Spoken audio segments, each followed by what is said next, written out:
Hi everyone, Messy Coder back again with another game dev interview. This is the director's commentary playthrough of Left Alone, made by the YouTube legend SpeedTutor. In this video, I'm playing Left Alone, but I'm not alone, I'm with SpeedTutor and the guys from the Twitch community in chat. This was part of a live dev stream on allthews.twitch.tv/themessycoder, where on Twitch you can catch me every Fridays and Saturdays playing games, making games, having interviews, doing reviews, and generally having a good time. Sometimes we give away funky assets and games to play as well with our raffles. That's what you need to do, is put exclamation mark raffle in chat. Be a follower on Twitch, be a subscriber on YouTube, spread the love, and then you might win something tasty. In this interview, we gave away some copies of Left Alone.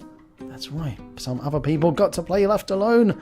It was a spooky experience, so sit back, enjoy, and I'll see you all in a second.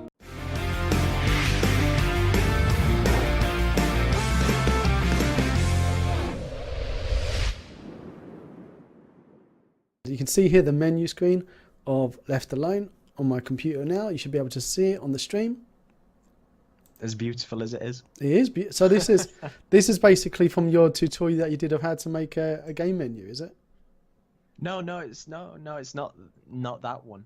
This was, well, I suppose it's a similar concept, but this is, like I said, in Unity 4. So anything that you had to do for UIs in Unity 4 was like hell on earth. You would have to try and, I don't know, but you would pull your own teeth out that it was so horrible to do it. I remember you had in your tutorial for the survival series on Unity 4, you had some stuff for doing UI, because you were showing how you do it. And I remember following that tutorial, and then when Unity 5 came out, I was like, oh my god. Yeah, no, honestly, it's really crazy, because you'd have to hard code in, well, for the most part, unless you bought a third party one like NGUI or something like that, which were quite popular at the time. You'd have to, hard code in what a UI was supposed to look like, and what width and what height, and crap like that. And then when they finally updated it, it was like, hallelujah, you can just pull in a little image, put a sprite on it, and job's done, and it's a button, and then you can do a hover. It's fantastic. It really needed it more than anything, because those buttons there, I don't know if you highlight over them, they're 3D objects. They're a plane with some text on it, and then I swapped the text out for another plane, which is then changes it to red. So it was a pretty cheaty way of doing it, and it's just got an on mouse down event on each of the menu items, which then do something else. My word. So. Right, raffle's closed. We're now going to pick a winner. So is everyone excited? Oh, by the way, we got Aquarius Max in the chat, who was with us, did an interview last weekend and was with us about 7 hours. When I told him that you're going to be popping in for a chat as well, he was very excited because he's a huge fan of yours. And here he is. Hi, SpeedTutor. I love your vids. It's great to have you here. Smiley face. It is. Oh, thanks very much. All right, let's pick a winner. The winner is... Great to be here. DevSpore, you've won a copy of Left Alone. Congratulations, buddy. Congratulations. Your name's going down in my magic list.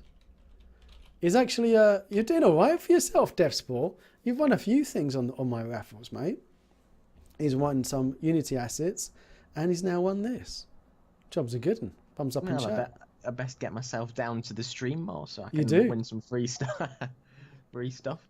And the good thing is, mate, you just need to listen to my angelic voice. Talking about angelic voices, whenever I mention yourself and another friend of mine, Secret Anorak, it always comes out that you guys seem to win the votes for best voices on YouTube. I don't know. It's always been a sort of little contentious thing where some people will I don't know if it's depends whereabouts in the world where you come from, and then some people find voices more better than others, let's say. But everybody, all my friends and stuff like that, they always laugh when I do the YouTube videos, because I guess when you hear somebody day to day and then they do something sort of more professionally, well, not professionally, but more of a sort of thing where you can show it to hundreds and thousands of people, always sounds funny hearing yourself back. You sort of get used to it eventually. But I think it depends, really. It's good when you just practice speaking, because you sort of get better at speaking yourself and you become slightly less lazy, especially from where I am in the UK.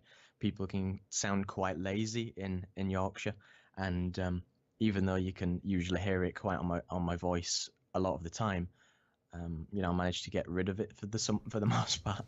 Well, So to be fair, it doesn't the sound too Yorkshire bad. accent is it's a famous one for your TV personality. Yeah, we got a cheer. Thanks for the beaties, Rogue.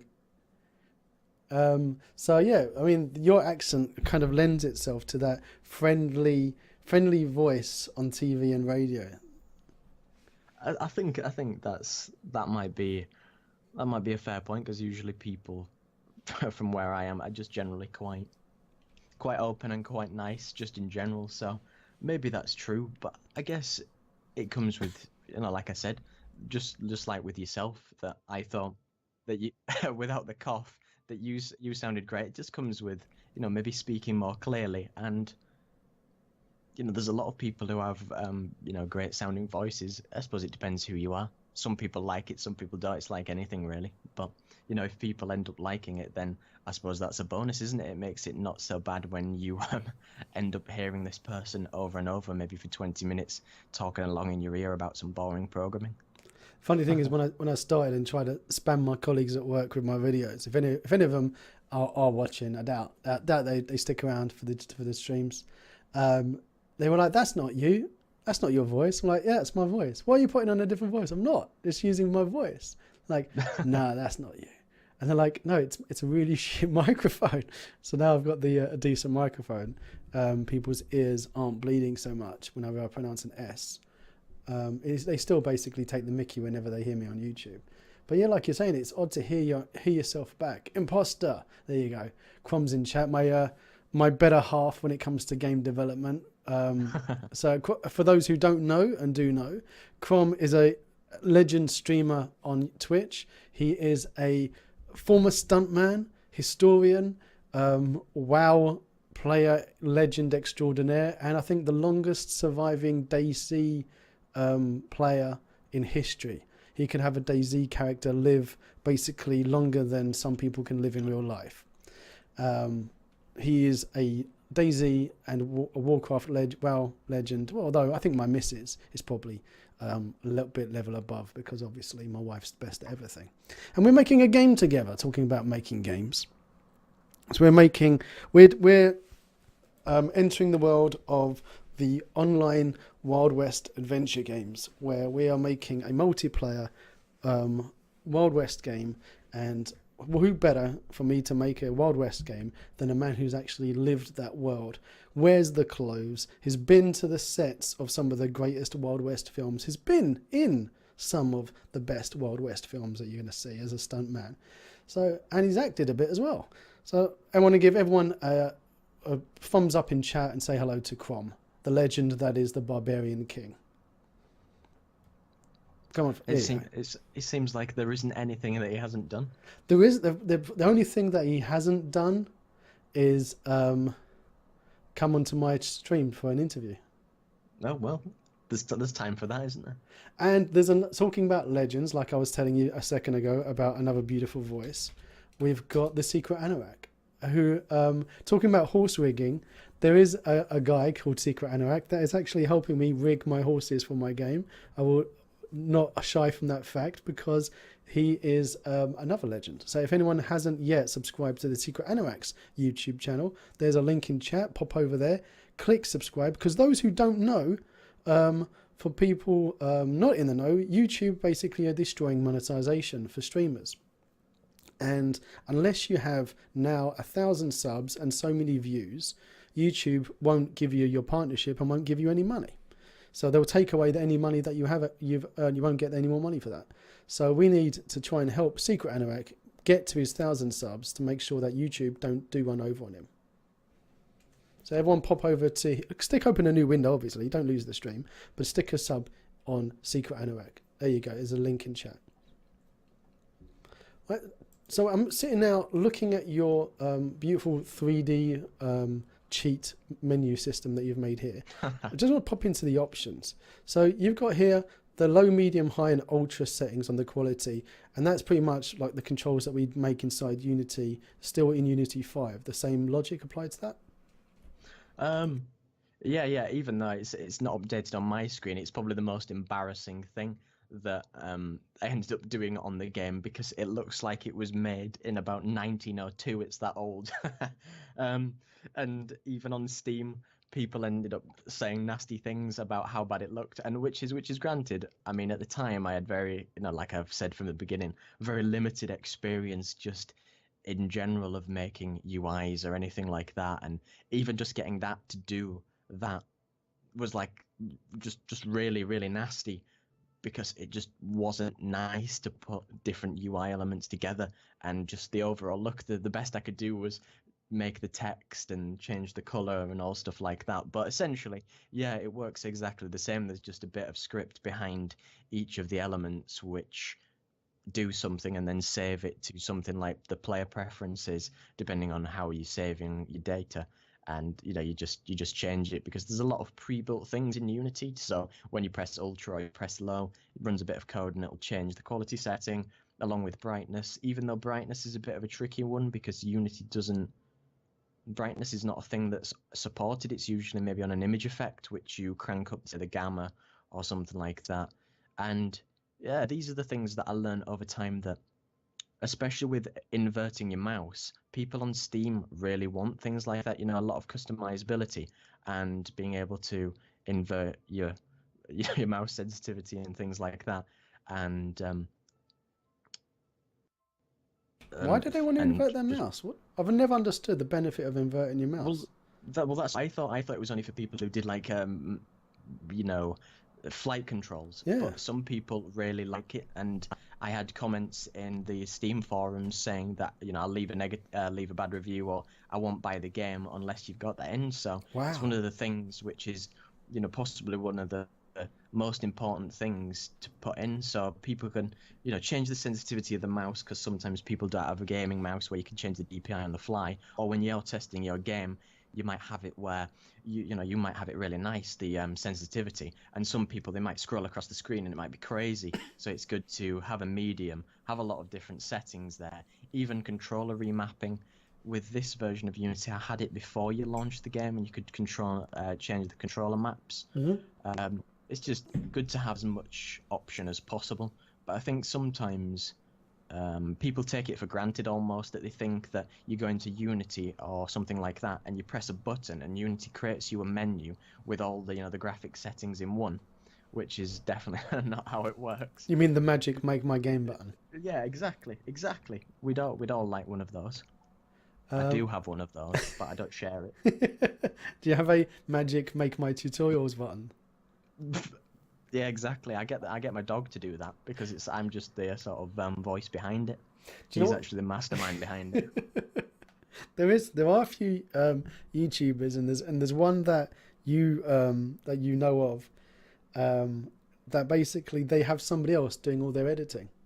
So they go out to do their videos, and then they just hand over, and somebody else does their editing, and they're snipping it together. Which I'd love that. Yeah, no, that'd be great, but then it would put more onus on me to actually make more content, and Yeah. then maybe that they'd end up editing it quicker than I could make the content, so then it wouldn't work very well. At least they wouldn't be editing at 3 o'clock like I do in the morning. And then I've had people go, "You've just edited out a whole section of your code," and I'm like, "Oh yeah, okay, I'll put it in the descriptions down below."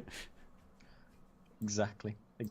Well, no, that'd be nice. Maybe if in the future the channel kept growing, but it doesn't grow to a point where I can get somebody else to edit the videos, because it's just sort of plodding along, and it's been plodding along for a nice time. Like I've told you, that my aim was to get to around 100,000 subscribers, because that's what I really Well, you're not too far dreamt from about that, doing man. something with. I'm not too far, but it's taken a long time to get this far, because I'm really after that silver button. Well, you say a long time, but I've seen people with 10-year-old streams going, and it's only been like 4 or 5 years with you.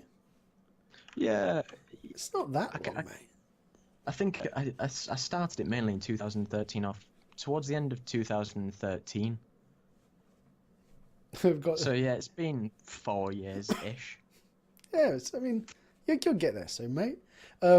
We've got Yolan. He's actually one of those inverted mouse users. He grew up playing flight sims, so now there's nothing he can play with that doesn't have inverted mouse. If he doesn't, he's one of these guys that would leave us a bad review, Crom, if we don't Yeah, put inverted mouse in our game. it would. That's it. So I've told you now. So there's no excuse There you to go. not put it in the actual game. Right, so I think because when I've played games like Battlefield or anything like that, I don't know why it feels okay to use the inverted controls. Once you get used to it, you can use your inverted mouse for all types of things, but it's whatever you want. I suppose the more options you give people, the less chance they are to have a problem with it. So you just cater it for as many people as possible. I just clicked new game, and it straight away goes start a new game. Are you sure? I haven't actually played this before. That's just confused me, thinking that I've been here before. But let's click. Are No, you sure? I Yes. don't. I think I just said that anyway. So it's the confirmation box to make sure that you don't just click new game and it does it. You've got an actual reason to do it. When I was making it, because then you can't accidentally click and make a fool of yourself, and then have to skip all the intros and then quit out and then mess around. Because then again, that annoys customers as well. So you've got to balance it to sort of try and avoid annoying customers when it comes down to it. Yeah, best never to annoy your customers. No, well that's it. You try your best not to, but sometimes you can't not annoy them, no matter what you do, and no matter how much you test your game, they'll end up getting annoyed.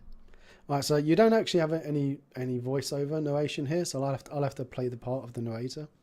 Yeah, you can do. Right, so here we go. You play as Joel Dent, former United States Marine Corps Special Forces, father of two and recent divorcee. That's a bit sad. Why are we adding that in the story? He served for 12 years as one of the highest ranking officers and worked his way to captain before being discharged after suffering massive head trauma on duty. That's a shame. Oh, that's a sad story. Joel was highly regarded as one of the best company-grade officers and received the highest commendation, Medal of Honor computer game, for his undeniable bravery while on operation. Nice. Oh, what's that? Messi, try it with inverted mouse just for fun. No, I will not do him. He spent 18 months in medical-induced coma. Doctors said the odds are extremely low that he will ever wake again. Despite this, his former squad mates Mike and Philly visited him almost every day and watched him make a full physical recovery over the next year. Joel still suffers occasional disorientation and blackouts, which he has regular checkups for. Joel was left having to build a new life for himself in a new city, in a job he doesn't like, and without the comfort of his children. Damn! His wife left him for a new man in New York when he was still in a coma. Oh, that's harsh. Hang on a minute. There's this guy, Special Forces, high commendation, loved by everyone, in a coma, and his wife runs off with the kids for a new bloke. Oh, man, this is a sad story. Joel, what's happening to you? Joel hasn't seen his best friends for the last 6 months as they were on deployment. It just gets worse for him. They arranged to meet up for a weekend away on a back-to-basics fishing trip to reminisce about the old days, meeting off the hiking trail in the forests of Wisconsin. Oh, this is set in Wisconsin. If only I knew someone from that area who would be able to let us know if this is accurate or not. In chat, everyone from Wisconsin, say Wisconsin. Let's push space Yeah, to continue. it's definitely not accurate.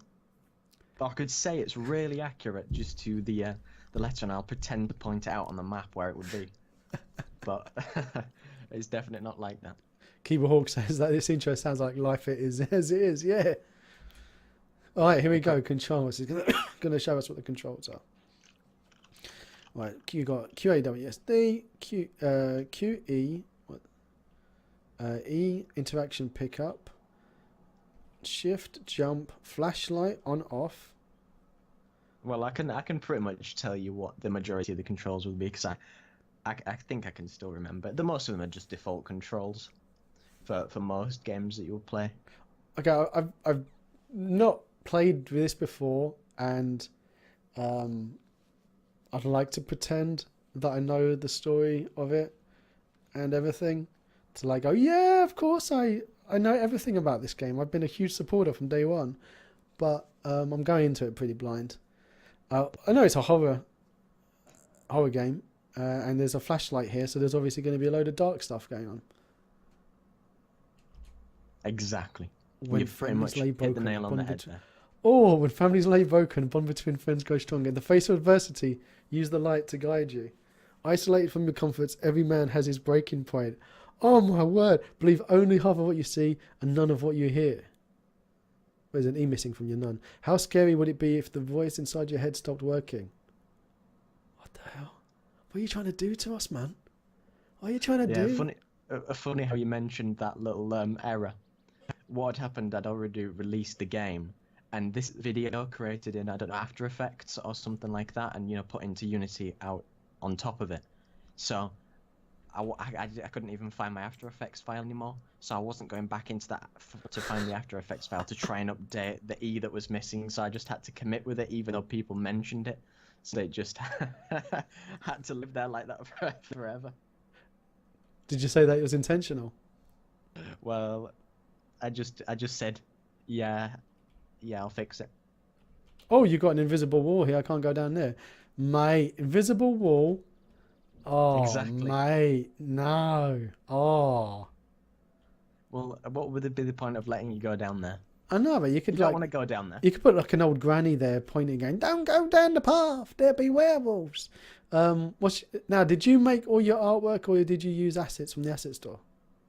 For the majority of the game, it was all our artwork, but the things that were got from the store were the trees that you see, some of the bushes, and What about these rocks? some of the rocks. But again, I will always say to people, I'm very much an advocate of buying stuff on the store, you know, like you, for when you might need it. Because as long as you buy them and use them to a degree where people wouldn't realize that you've, you know, just taken them for a pack as such, then there's no harm in using it. Because seeing as though it's only two of us that had made the game with the first game, if it was to create every single asset by themselves, then it would have taken You'll be there us until maybe next Christmas. yeah. So if you can use some and arrange them nicely, as I think we did for this scene, you know, who's to know, and if it looks like it's meant to, and you haven't just slapdashed somebody's, you know, scene that they've already made in your game, then there's no problem at all. You had a missing collider on one of your rocks. Hi Joel, can't wait to see you tomorrow. It's been so long. That's a little bit clingy. Hi man, yes, will be so nice to get away from here. Need a break with the guys. We've gone fishing. We'll be back soon. Follow the child to the camp. Maybe collect some sticks and rocks to build our campfire. 10 of each should do. See you soon. Oh, nice little quest. Can you work out how to put the phone away? I just pushed E again. Oh, did you? Yeah, well, like Sam, watching this stream. Well, you're that good at gaming. You found it. Yeah, like people have said in chat, as soon as you started, you were looking to see my collisions. Now, you might find the odd collision that's a bit dodgy, but I literally tried my best in most areas of the game to be meticulous about where I put my colliders, because people don't realise that, I don't know if it's for people who make other games and like AAA games, colliders are literally, in this scene, you would see colliders absolutely everywhere, in every little trying to be in every inch, so you couldn't get through too many rocks, or you couldn't see through it, or, you know, you'd block off a path, so, you know, little things like that. So it ends up being just a green place of just millions of colliders everywhere. And that's the thing, when you're doing your editing in the hey, I picked up a rock. My cursor went red to indicate that I could pick that up. Nice. Yeah, when you're sitting there with your scene and you just got all these objects in your scene. Oh, I've got a stick here. I'll pick up my stick. Sometimes you just need to hide stuff, don't you? You do. Doing well. Thank you, mate. Hang on. Let me just chat. Let me know if I put if you can still hear SpeedTutor, because I've had to put my headphones down on the volume. Yeah, nobody's mentioned as of yet, so I guess, well, it's not a bad thing. They're just enjoying the experience of you picking up a few menial rocks and sticks.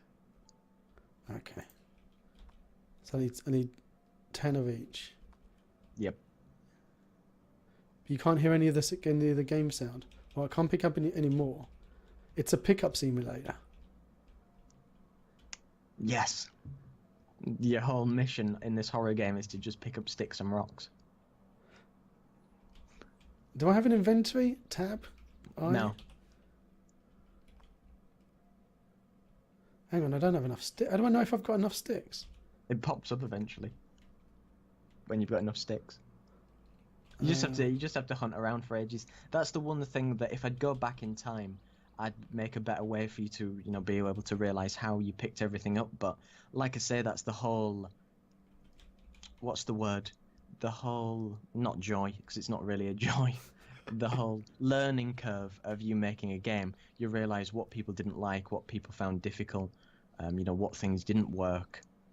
How you could make it better, how you make it visually, because we tried our best to have as many different ways to make it visually obvious in things that you've got to do, but as well as making it so that it wasn't so obvious that I point a big red arrow and go this way or get that. It's trying to find that mid ground of not being too easy, but enough that people get sort of out of the sort of mindset. There is definitely more than enough. Oh, here we go. I got 10 out of 10 sticks and wood. rocks around. I promise you that. Here we go. I got them all. You got them all. You're doing well. How good is that wood? Let's see how good his wood is. His bark's alright. But like I say, remember that this was in Unity 4, so a lot of it doesn't look as good as it could do. Because if I was to make it again, it would all be, looking nice in the PBR and done in substance. So it's something that I, try to pride myself on from now. That some of the stuff does look a little bit old and crappy. Hey man, yes, blah blah blah. We've gone fishing, blah blah blah. Make sure to set up your tent and have a drink of water if you're feeling thirsty. After a long walk, won't be long. Okay. Ah, perfect. Oh, hang on. I've got a There we go. The old Unity bug of alt tabbing and still having the mouse cursor around. Where's the water? Where's my tent? So there you go. Set up my tent. Look at you. Quite the camper. I am. I've been accused of being a camper a number of times. Can I jump into the fire? Yay! Did I put a collision on the fire? Can you jump in it? I'm standing in there warming my toes. Ah, that's good then. Well, even games like Skyrim, you could jump in the fire, couldn't you? So it's not a big deal. Not a big deal if they can do it. I've never played it. Have you not? I've just watched the missus play it. I know. She owns all of the Skyrim type games, and I used to play Ultima Online. Isn't that so? That's the same universe, isn't it? I've no idea, to be honest. I think it is, isn't it? Guys, chat, is Ultima Online from the same universe as Skyrim? Chat's going to be like, what are you talking about? What the hell is Ultima Online? That shows how old I am. Have a drink. I bet they pissed in the drink or something. Kiwi says no. Kiwi says no, you're an idiot. He's got capitals on the no. Oh, I told you they've weed in the water. No, you can't trust anybody, can you? What's going on? They've led me. Oh, what the hell was that? There was someone in the trees. Like, I don't know if you can hear between scenes as well. I don't know if you can hear the sound very well. I can hear owls and things. I have to have my headphones off my ears so I don't deafen myself. I always say to people that they always miss out on when they make a game is they don't have enough consistency between scenes. Like, you want to make sure it fades out and you have some audio to signify what's going on as you get into the next scene. So in there, I made some sounds of like trying to make the sound of getting up, and it was sort of like gravel, and then some like rustling and something else to try and simulate the sound of you getting up off the floor, because we spent a lot of time getting random sounds together because people sort of forget. Did you go out into the woods and just recorded yourself getting up off the floor? Well, sometimes even if you do that, that doesn't sound like you would expect it to sound. So you have to just find, big packs of audio like I've featured on my channel, and literally try and find and mock 5 sounds together, and then sometimes it works. it might just be really random. Like you might have a little bit of rustling paper, a little bit of rustling ground, a little bit of footsteps on gravel. You put them all together, and you're like, whoa, presto! And I'm a pro sound engineer and everything. So sometimes it works, sometimes it doesn't. Right, we've got the phone. The UI of the phone looks a little bit different now than it did before. Like a little bit zoomed out. Hi, help Joe. Maybe We came I made across. it small. Size matters, mate. Help Joel. We came across this abandoned school. Couldn't resist taking a look. The gate and the door were open. The door locked on us, and the lights have gone out. Come get us. And then the message. That was. What time is it now? That was that. Now it's 8:32, and that was nearly an hour ago at 7:45. Joel, help us out, man. What are you doing? What up and out? I don't think we're alone in here. He's using caps, and he's got an exclamation mark at the end of that. It means he's in trouble. Now, is that the same person who's locked them in, who pissed in our drink and knocked us out? Well, you have to find out, don't you? Oh, man, yeah. No backseat game in there, Speedy.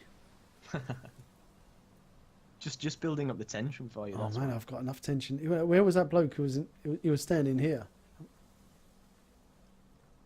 I can't see him. All right. Have you picked up your flashlight? No, I got it now. Okay, you're able to actually go off without your flashlight and end up breaking yourself in the game.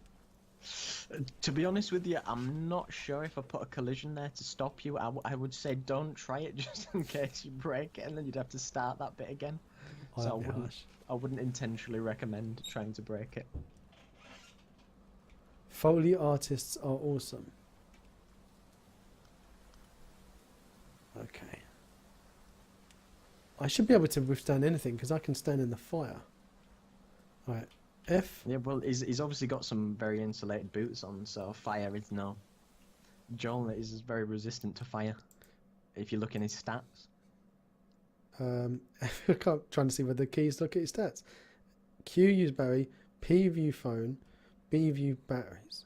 Right click to zoom. Okay. So B. P. Why can't I use my phone? P for phone. What were you pressing P? Yeah. Wasn't it P for phone? Yeah, P view phone. Maybe, I don't know. There you go. You found a bug. Stop breaking it. Q says, I watched a dev blog of Sea of Thieves. They had a wee square containers of sand, grass where cassette tapes to make sounds. Nice. It is. It's very true. Sometimes things don't actually have a sound. Like I remember the sound artist from the making of Skyrim said, "How would you make the sound of magic?" or things like that. And sometimes things don't actually have a sound. You can't go onto Google and type in magic sound necessarily and find one that is perfect for you. You have to just create it out of things that you think might sound like it. Could be like a water hose and then some sort of like sparkly sound, twinkliness, and then that's how it goes. What did you use for your day and night?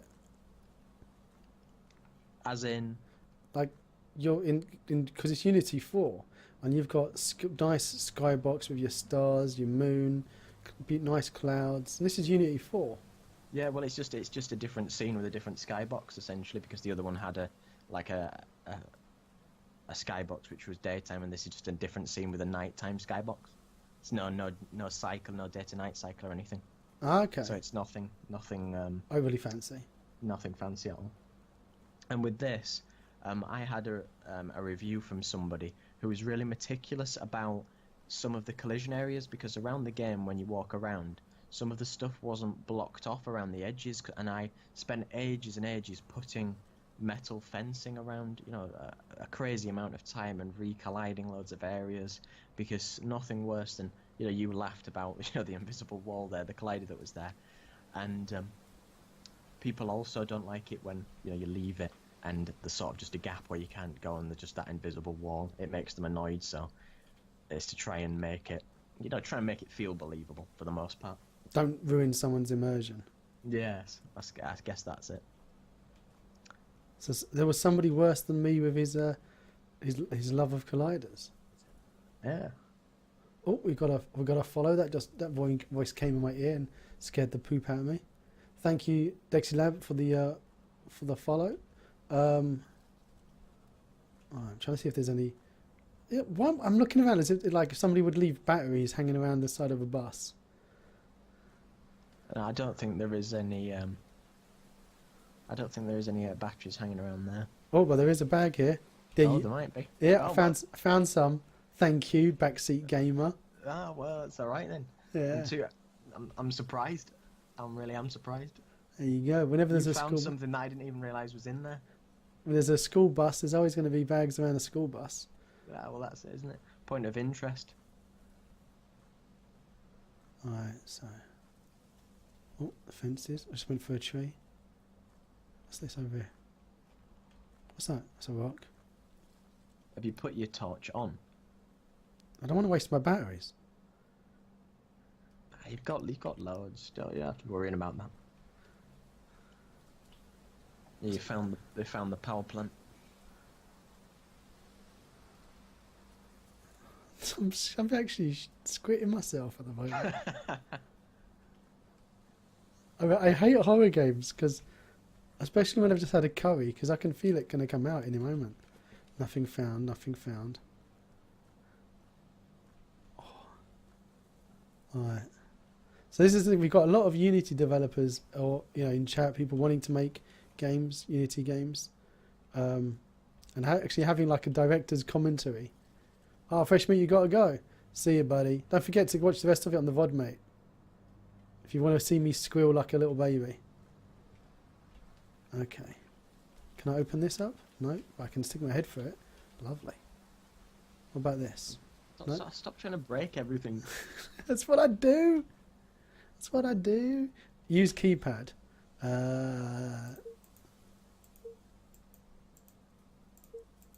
Oh, well, if you've researched this before, you would have been able to cheat it and break the game. I'm just randomly putting numbers in. Okay, we don't have the code. Oh, what's that? Was that your key? You typing in your keyboard? Yeah. Oh, don't do that to me. Oh. Yeah, VR Game Zone says you should revisit this and do it in VR. You got any plans of doing any VR stuff? maybe in the future, but again, like I said from the very beginning, this was made in Unity 4, and it would require everything broke when I tried to put it in Unity 5 toward the end of development. So I didn't bother. It was just the lighting broke itself, half the textures broke, and models broke, and scripts broke, and everything just messed itself up. So this would never be revisited and put into something like VR because it's not worth the time that I would have to put in to do it. But in the future, yeah, I'd say that I'd probably be looking to maybe bring my next game that I'm working on into VR, but first port of call would be bringing it to a console before anything else, because when you think about it, people still, I feel, have to adopt VR enough to warrant spending a lot of development in something like that, especially when you have to remake the game again and make sure it's optimized to a point where it reaches a certain amount of FPS, whether it's 60 to 90 FPS and things like that. Well, everyone, that's it for the first part of our director's commentary of Left Alone from SpeedTutor. Well, we've got more videos to come. We've got the next part, and then we have the rest of the playthrough where I'm by myself getting scared. This was recorded on my Twitch stream. That's all the w's.twitch.tv/themessycoder, where you can come every Fridays and Saturdays and catch me live on Twitch. We've got a lovely community going. You can also catch the community on Discord. I'll put a link down in the description below. Feel free to join, say hi, and have a good time. And don't forget, if you do like these videos, do click on that big juicy red subscribe button down below. Tell all your friends, your neighbours, to random people on the street where to find us. And if you do like it, click it. Till next time. If you want to see more of my crazy videos, click on the left side of your screen now, and down below there's that big juicy subscribe button, and right next to it is the magic bell that if you click it, it will tell you if I've got a new video coming out. Till next time.